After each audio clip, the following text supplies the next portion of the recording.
La Asamblea escuchará. The Assembly will hear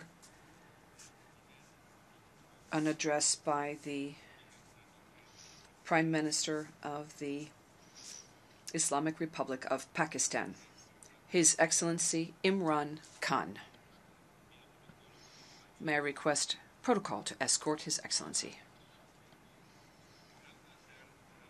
I have great pleasure in welcoming His Excellency Prime Minister of the Islamic Republic of Pakistan, and I invite him to address the General Assembly. Bismillah ar-Rahman ar-Rahim. Iyyaka na'budu wa iyyaka nasta'in. Mr. President, Honorable Secretary General, Excellencies, ladies and gentlemen, I feel honored today to represent my country at this forum of world leaders, where we have a chance to discuss problems that the world is facing. I want to talk about a lot of problems, but just 4 today. And I especially came to this forum despite a difficult time in my country, facing challenges. I would not have come, but because I feel that there are some very urgent problems which the world must address. So first of all, I start with climate change. So many leaders have talked about climate change. But Mr. President, I feel that there is a lack of seriousness. Perhaps world leaders some of the leaders who can do a lot, do not realize the urgency of the situation. We have a lot of ideas, but as someone said, ideas without funding is mere hallucination. Pakistan, I'll give you start with my own country. Our country is amongst the top 10 nations in the world which are most affected by climate change. We depend upon our rivers. We are mainly an agricultural country. And 80% of the water in our rivers comes from our glaciers. The glaciers, not just on the Pakistani side, even India. The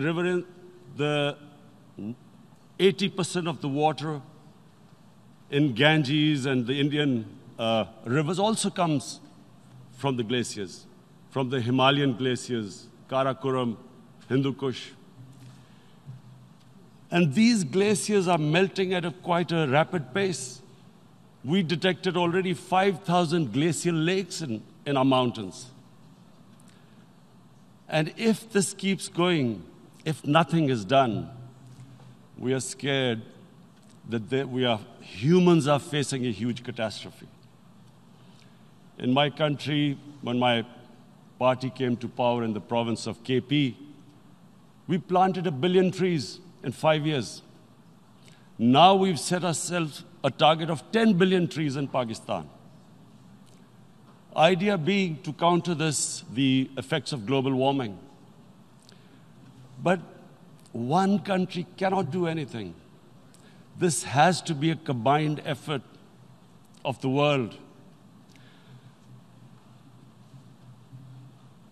My optimism comes from the fact that humans, the Almighty has endowed humans with great powers. We can do anything, provided our survival instinct is stirred up. And this is really what I hope that the United Nations will take a lead in this. There must be more emphasis. Richer countries must be pushed. Countries that are responsible for greenhouse gas emissions. They must be pushed because our country contributes minuscule amount to greenhouse gases. So I feel that the United Nations must take leadership in this. My second issue for me right now is even more critical. Mr. President, every year, billions of dollars leave the poorer countries and go towards rich countries. Billions of dollars siphoned off by the ruling elites of the developing world. And they find their way into Western bank accounts, offshore accounts, tax havens, expensive properties hidden behind companies bought in Western capitals. Mr. President, this is devastating the developing world. This is causing more poverty, debts. It's impoverishing the developing world. The difference between rich and poor countries is growing because of this. Money laundering, which happens because money leaves the poorer countries into rich countries, is not treated the same as, for instance, money from drugs or terror financing. The seriousness which terror financing and money from drugs, the way it is treated, it's not the same.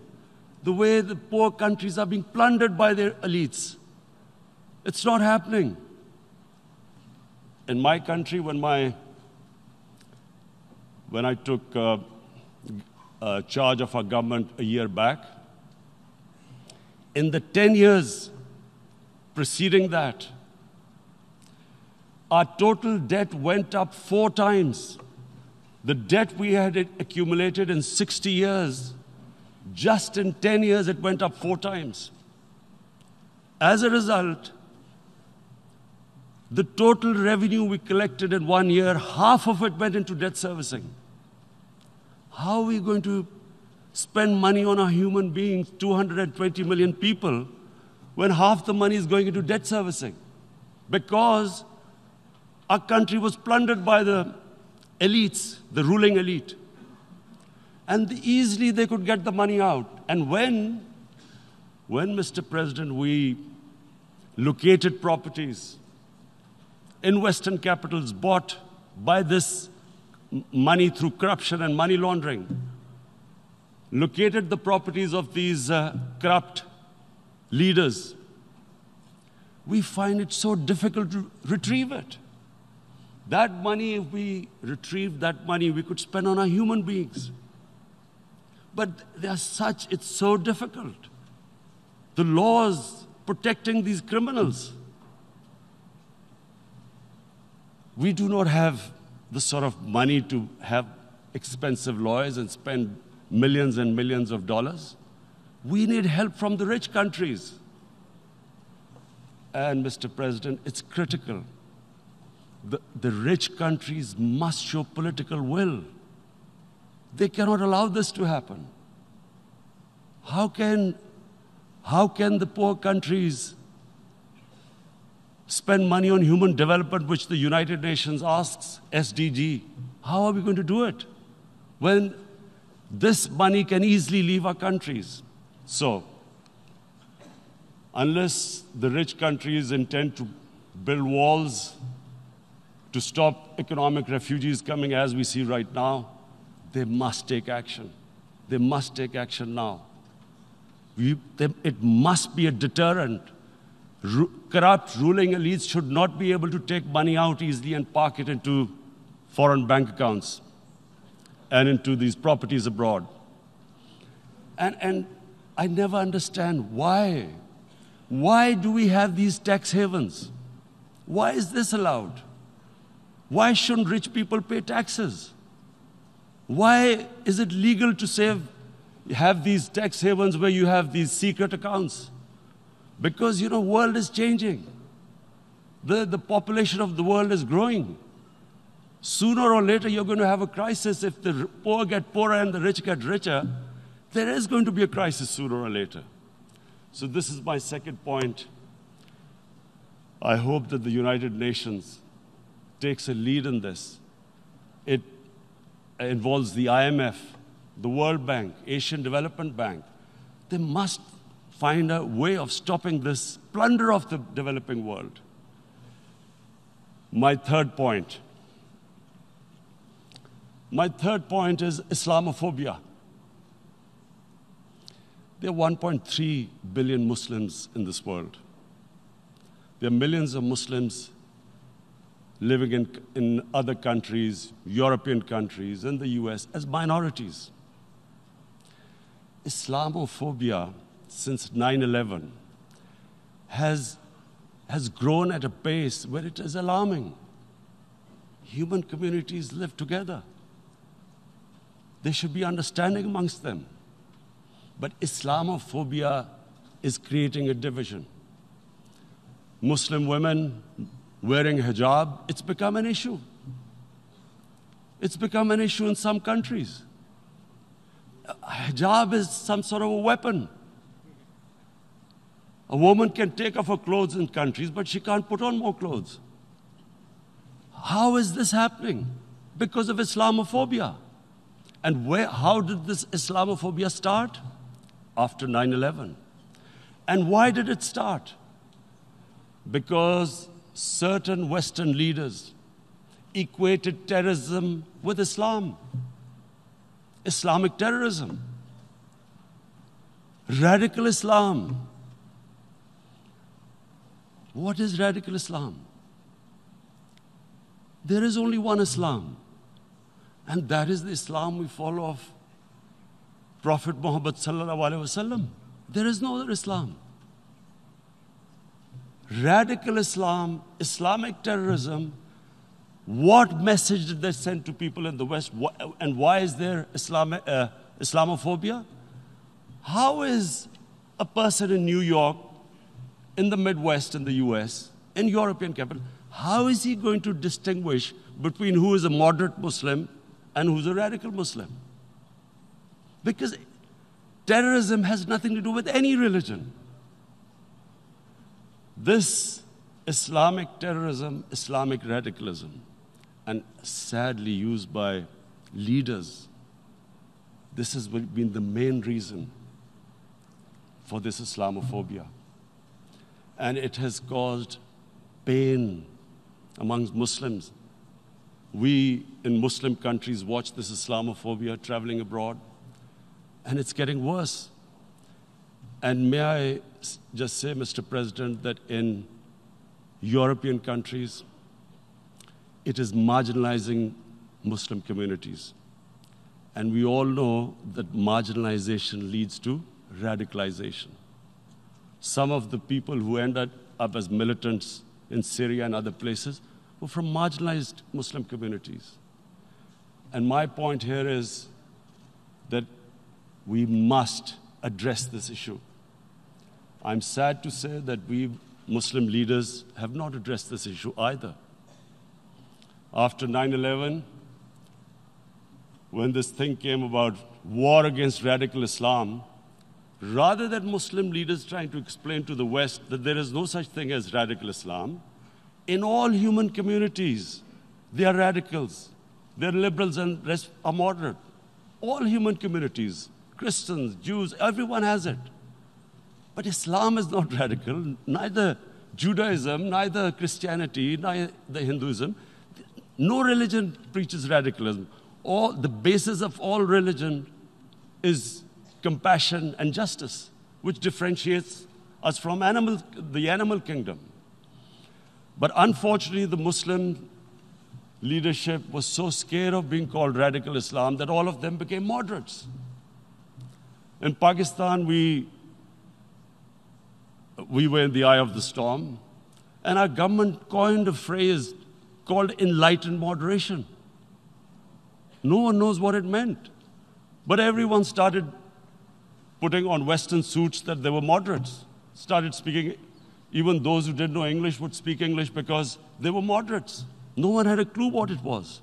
Because we, in the Muslim world, did not explain to the West that there is no such thing as radical Islam.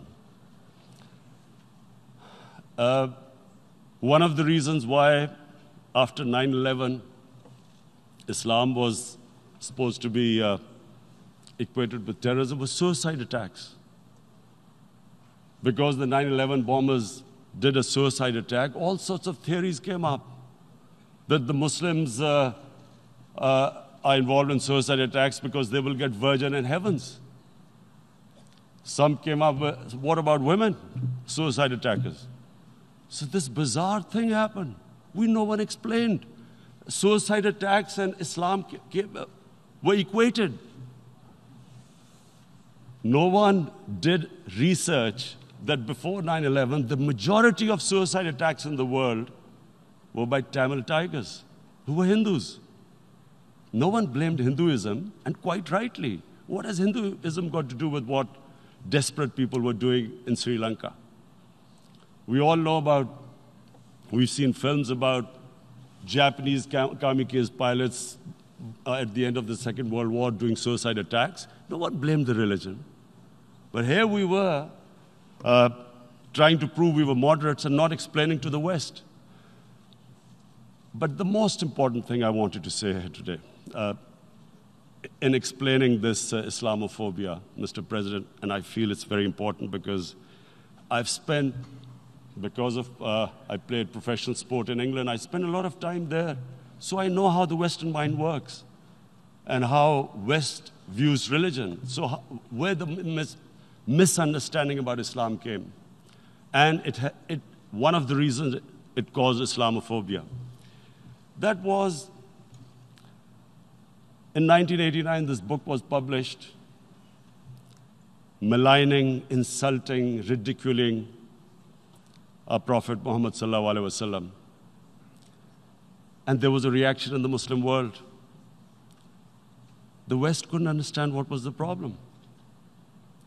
Because in the West, because I have spent so much time in the West, religion is perceived completely differently. They don't look upon religion like we do. And so, Islam was supposed to be an intolerant religion. It was against freedom of expression. And Islam took a real beating 30 years ago. I still remember it became a watershed. And every 2 or 3 years, someone would malign our Prophet, peace be upon him. There would be a reaction by the Muslims. And again, it was Islam, an intolerant religion. Again, this time, I blame a certain section of the people in the West who deliberately provoked this, knowing the impact it would have. But the majority of the people in the West didn't understand. This is where, again, Muslim leadership let the Muslims down. We should have explained to them what our Prophet, peace be upon him, means to us. So in 1 minute, I'll try and explain what he means to us. Our Prophet was the witness to the divine book, the Holy Quran. The Holy Quran is the book of guidance for Muslims, and the Prophet's life was living the Quran. He was an example of what the Quran guided us to be. So he is the ideal we all try to get to. The Prophet created the state of Medina, the first state in Islam. That state was the basis of a Muslim civilization which became the predominant civilization for the next 700 years. And what was that state?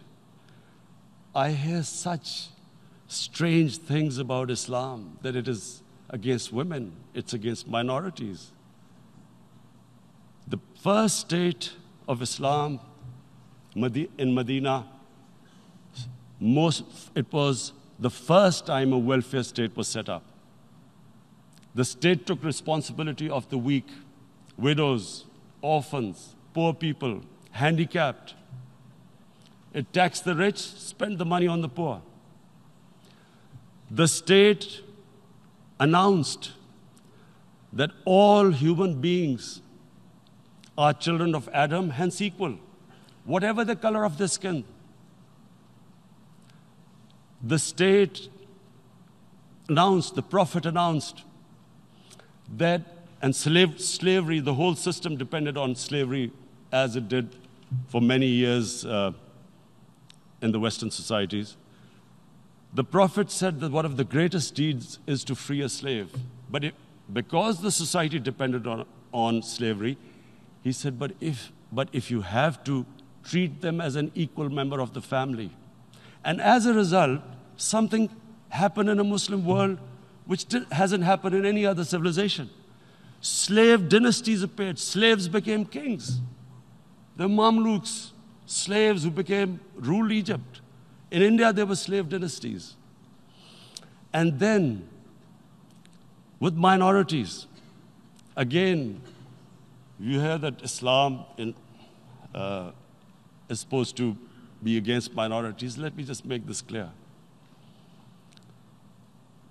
In Islam, the Prophet announced that everyone was free to practice his religion. It was a sacred duty to protect the places of worship of all religions. He announced that every person is equal in front of law, whatever his religion or his color.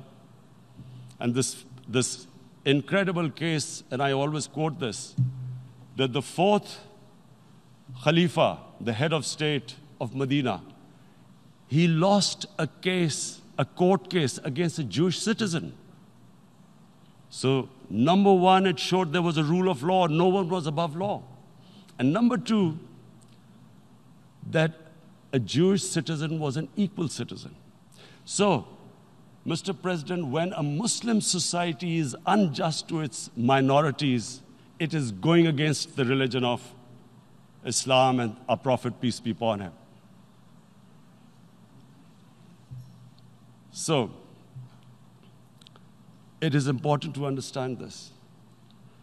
The Prophet lives in our hearts. When he's ridiculed, when he's insulted, it hurts. As we human beings understand one thing, the pain of the heart is far, far, far more hurtful than physical pain. And that's why the Muslims react.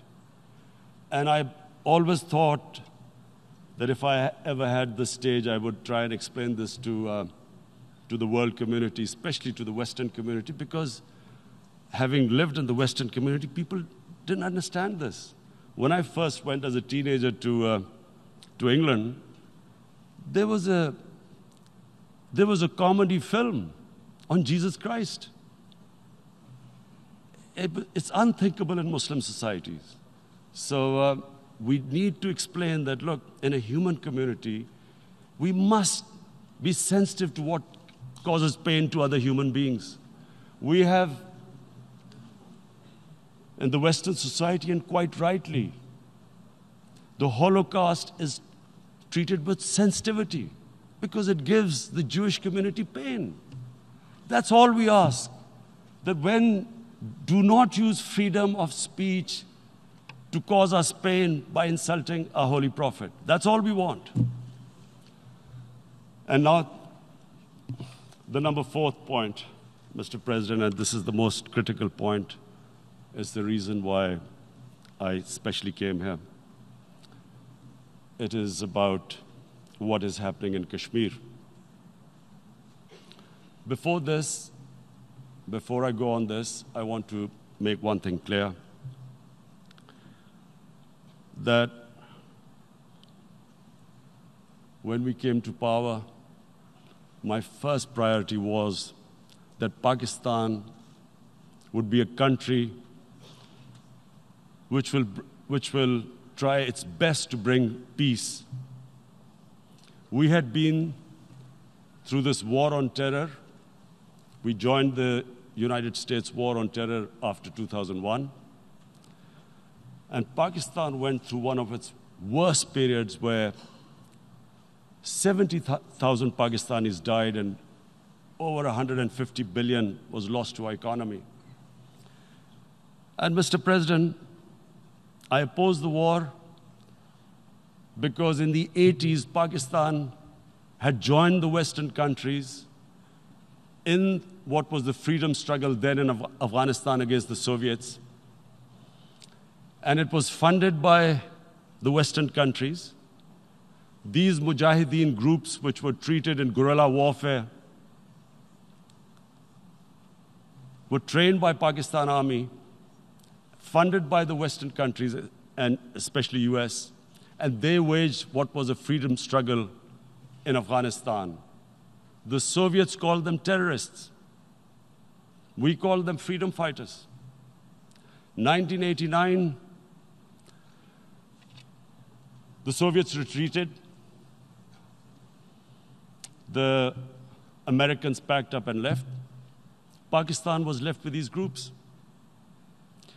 Come 9/11, Pakistan joined the United States in this war on terror. And now our government was supposed to, the reason why I opposed joining this war, because here we had indoctrinated them in jihad, meaning freedom struggle against foreign occupation. Now, because we had joined the US, and the US had occupied Afghanistan, now we were supposed to tell them that, no, this is not freedom struggle and jihad, it's terrorism. So that's why I tried to tell then government that, stay neutral because you will have leverage over them. You will be able to control them. But if you join them, you become collaborators and they will attack you, which is what happened. They turned against us. We went through a nightmare. 70,000 people killed in a war we had nothing to do with. No Pakistani was involved in 9/11. Taliban were in Afghanistan. Al-Qaeda was in Afghanistan. What had we to do with it? 70,000 Pakistanis died. So when we came to power, we decided that we would dismantle what was left of these groups. And this decision was taken not just by us, but by all the political parties in Pakistan. Unfortunately, they didn't implement it. So we came to power, we decided to implement it, and we dismantled whatever was left of the groups.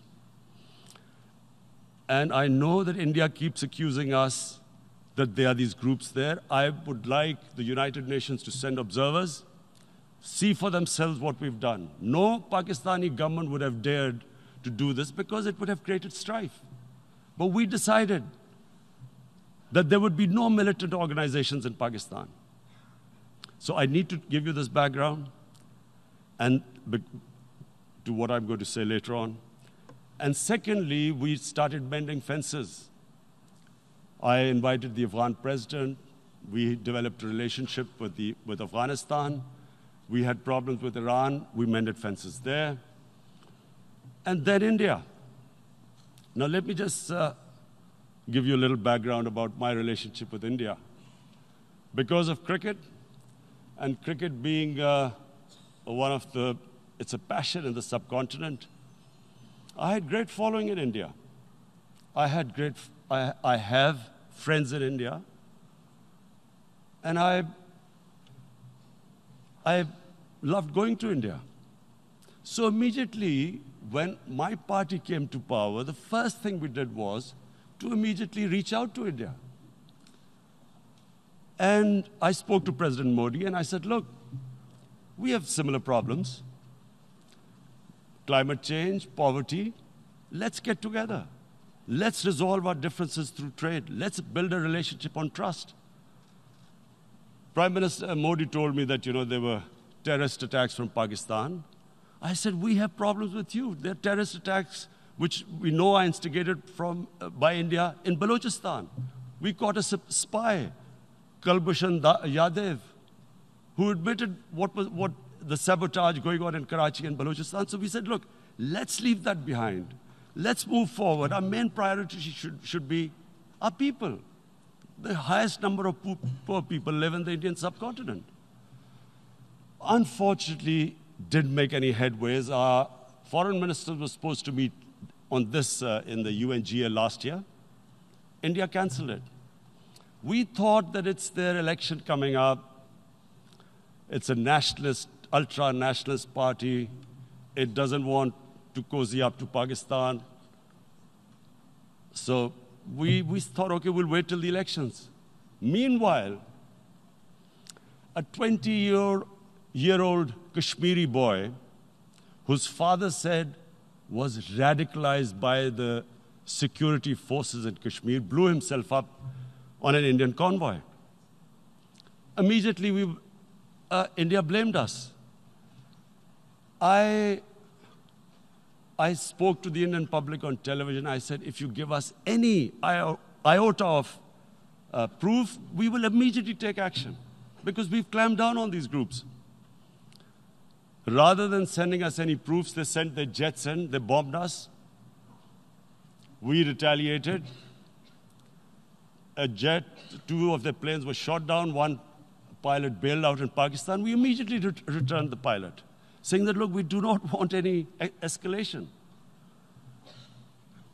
Rather than taking that as a peace gesture, the entire campaign, almost the entire campaign of Mr. Modi in the election was how he had taught Pakistan a lesson that jets had killed 350 terrorists. Complete lie. They had just killed about 10 trees of ours, which was quite painful given that, we are growing all these trees. He then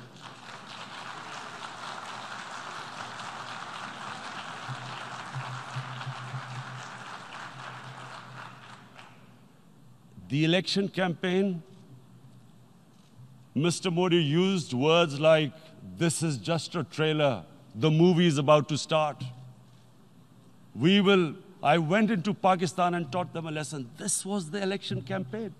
Okay, so we thought, us politicians make all these statements to win elections. So, okay, after elections, we'll get back to our normal relationship.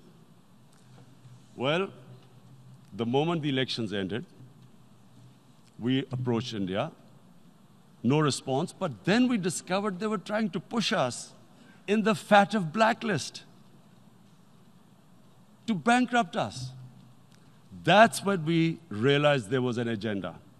And that agenda became obvious on the 5th August when India went against 11 United Nations Security Council resolutions, which say that Kashmir is a disputed territory and the people of Kashmir have the right of self-determination. They went against that. They went against Simla Accord, which is about bilateral, sorting out our differences through bilateral means, went against that. They actually went against the Indian Constitution. Illegally, they revoked Article 370, which gave Kashmir the special status. They got an extra 180,000 troops there. Total number of security forces in Kashmir now are 900,000. And they put 8 million people of Kashmir under curfew.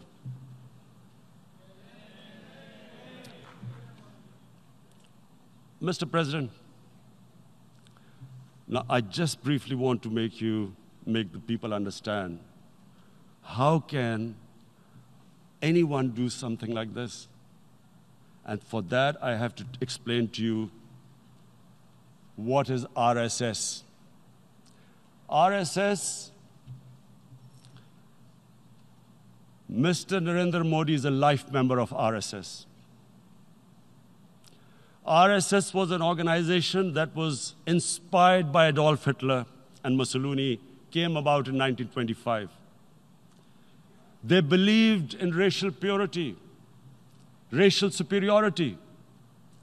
They also believed they were an Aryan race like the Nazi believed they were an Aryan race. All that I'm saying can be verified. This is the time of information revolution. You can Google all this, what I'm saying.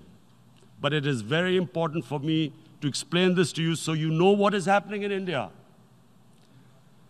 This RSS believed in the ethnic cleansing of Muslims from India. At one point, there was racial superiority of the Hindu race. Secondly, it was hatred for the Muslims and for the Christians, because they believed that this golden age of Hindu civilization was stopped because of Muslim rule centuries back and then the British rule of India. So it was racial superiority and hatred for Muslims and Christians. This is openly stated. You look at the founding fathers of RSS, Golwalkar and Savarkar. Just Google them and you'll find out. And this ideology of hate is what murdered the great Mahatma Gandhi in 1948. It was this ideology of hate that made Narendra Modi in 2002 do a pogrom against Muslims in Gujarat when he was the chief minister. He allowed 3 days for these RSS goons who were inspired by the Hitler brown shirts. They actually wear brown shirts. This RSS, the Congress Home Minister gave a statement that in RSS camps, terrorists are being trained. And these terrorists butchered 2,000 Muslims and 150,000 Muslims were made homeless. Narendra Modi could not travel to the US because of that. And I need to make you understand this background before I explain to you that what sort of a mindset would lay siege to 8 million people with 900,000 troops. Women, children, sick people, locked in as animals. In fact, of what I know of England, if 8 million animals were locked in, the RSPCA would have made a lot of noise about it. These are human beings.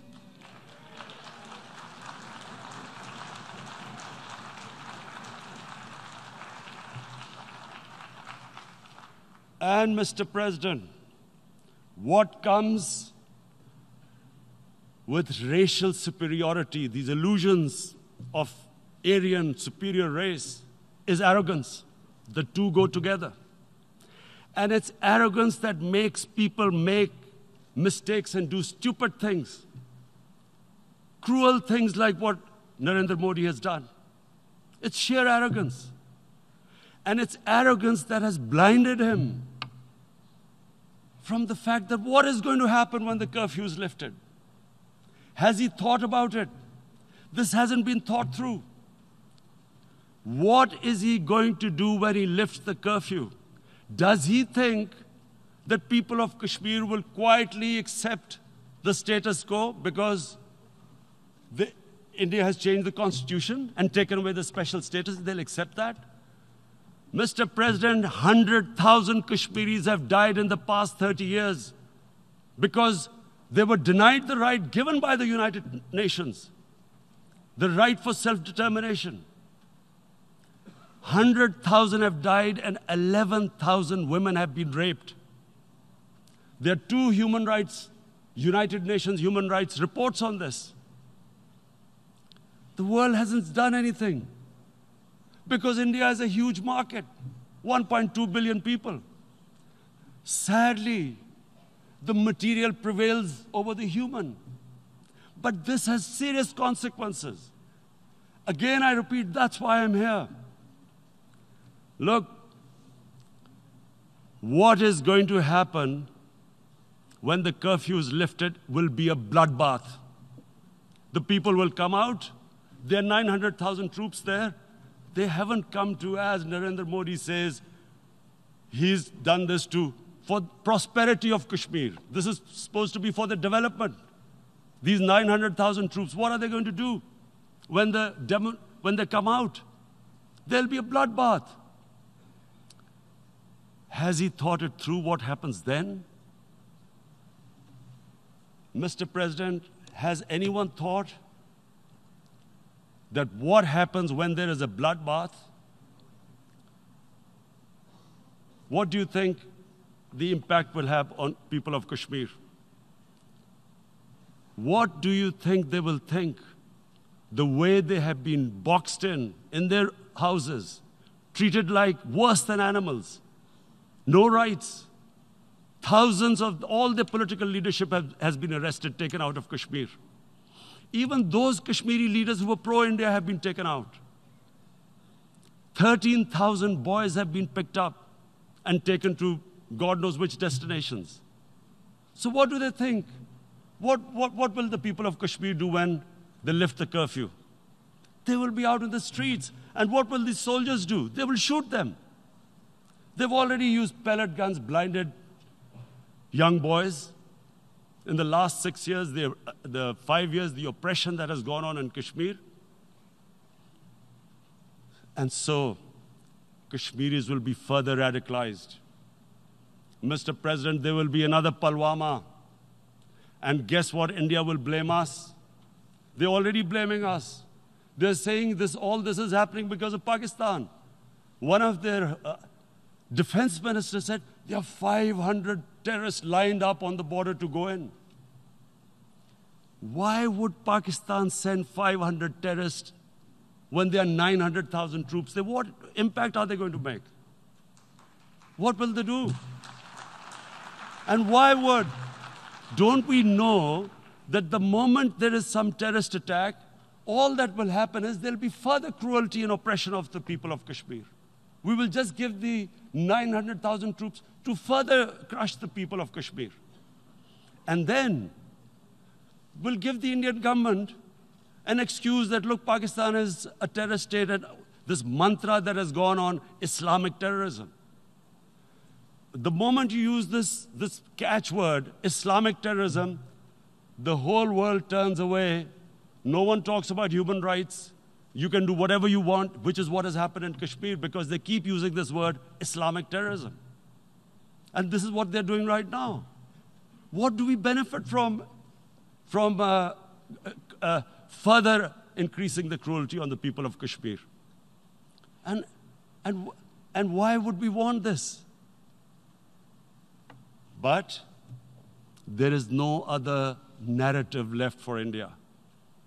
As when they lift the curfew, whatever happens, Pakistan will be blamed, and there is always a danger of another Pulwama.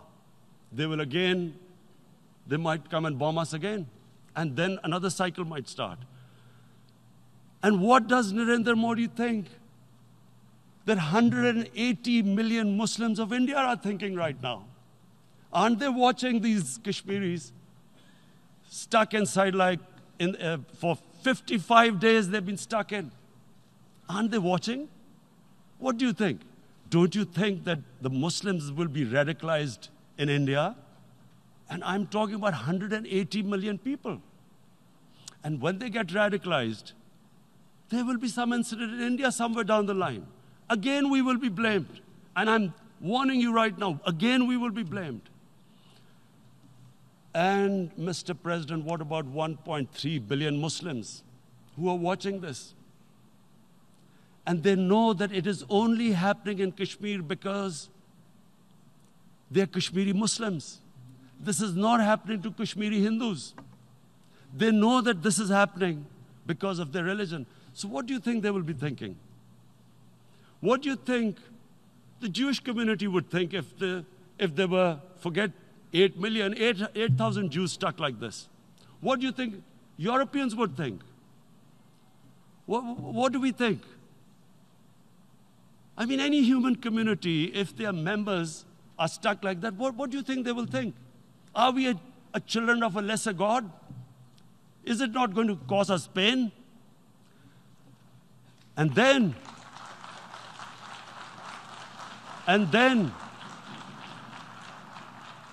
I'll tell you what will happen. People will, in the 1.3 billion Muslims, someone will pick up arms. I know we've been brought up with films, Western films. This good, decent guy doesn't get justice. he decides to pick up a gun and start seeking justice. There was a film made in New York, famous film called Death Wish. This guy gets mugged by and his family, his wife gets killed or something. He can't get justice. He picks up a gun and he goes around shooting muggers. And the whole cinema cheers him on. So what do you think the Muslims are thinking right now? If there is a bloodbath, there will be Muslims becoming radicals, not because of Islam, but because of what they will see, that there's no justice when it comes to Muslims. There were Rohingya Muslims, Myanmar, who are, God knows, almost 1 million people out, ethnic cleansing. What was the response of the world community? So what do you think will be the response of 1.3 billion Muslims? I picture myself. I'm in Kashmir. I've been locked up for 55 days. I have heard about, and there are rapes, Indian Army going into homes, soldiers. Would I want to live this humiliation? Would I want to live like that? I would pick up a gun. You're forcing people. You are forcing people into radicalization. When people lose the will to live, what is there to live for? And this is what, if you can do this to human beings, you are actually radicalizing people. And so, Mr. President, I want to repeat here, this is one of the most critical times. There will be a reaction to this. Pakistan will be blamed. 2 nuclear-armed countries will come face to face like we came in February. And before we head in that direction, the United Nations has a responsibility. This is why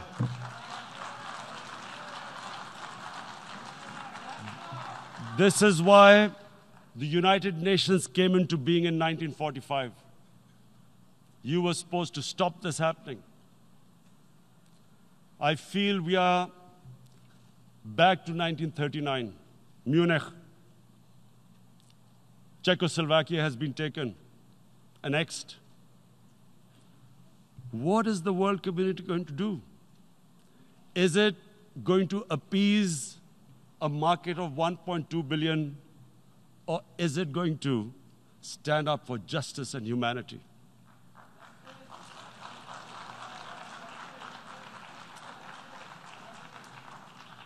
If this goes wrong, you hope for the best, but be prepared for the worst.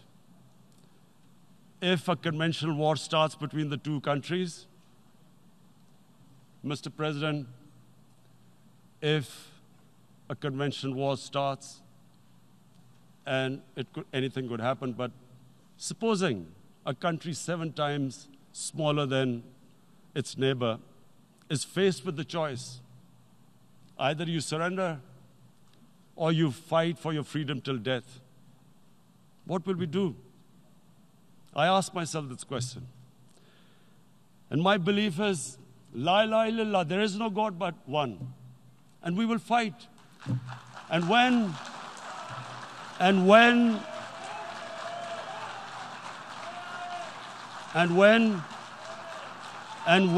a nuclear-armed country fights to the end, it will have consequences far beyond the borders. It will have consequences for the world, which is why I repeat I'm here. Because I'm warning you, it's not a threat. It's a fair worry that where are we headed? And I've come here to tell the UN, you've got to, this is a test for the United Nations. You are the one who guaranteed the people of Kashmir the right of self-determination. They are suffering because of that. And this is the time. This is the time not to appease like in 1939 appeasement took place. This is the time to take action. And number 1 action must be that India must lift this inhuman curfew, which has lasted for 55 days. It must free all political prisoners, and especially those 13,000 boys that have been picked up. Parents don't know where they've disappeared. And then the world community must give the people of Kashmir the right of self-determination. Thank you. En nombre de la Asamblea General agradezco. On behalf of the General Assembly, I would like to thank His Excellency, the Prime Minister of Pakistan, and I ask protocol to escort His Excellency.